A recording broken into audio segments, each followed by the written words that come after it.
Check this thing out. Hi everyone and welcome to Fossil of the Week. My name is Dino Hunter, not legally, but this week we've got a plant for you guys. We actually haven't done a plant yet.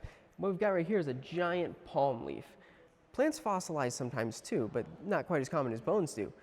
You'll get things like petrified wood, you'll get leaves, things like that. And we've also got a ton of those on display in our museum. But today we've got sablites, I think is how you pronounce it. And that's this guy from the Eocene here. This plant's from the Green River Formation of Wyoming. Now, anyone that's been to Wyoming in the last few million years will tell you it's not a tropical place. In fact, the winters are some of the most brutal that there are out there. Being from South Dakota, I understand. To those of you from Wyoming, I'm sorry. What this tells us is that Wyoming's climate used to be a lot more tropical. And in fact, after the Eocene, there was a big climatic event that really changed things. Now, this is normally the part in the show where we zoom in, so let's do that.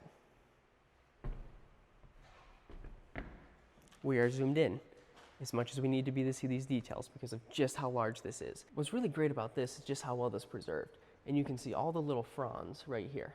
I don't actually know if that's the correct scientific term because I'm not a botanist. I'm the dino hunter, remember? But that's, for the sake of this argument, that's what we'll do. Now we'll zoom back out for a second.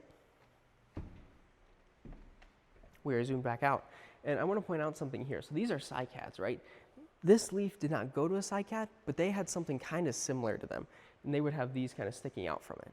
So as you can see, plants are actually really cool fossils, and they're kind of overlooked by a lot of people. But this guy's a great example. They can be quite large. That is just about all the time we have. But before we go, I do want to say, looking at this guy does remind me that this area used to be a lot warmer.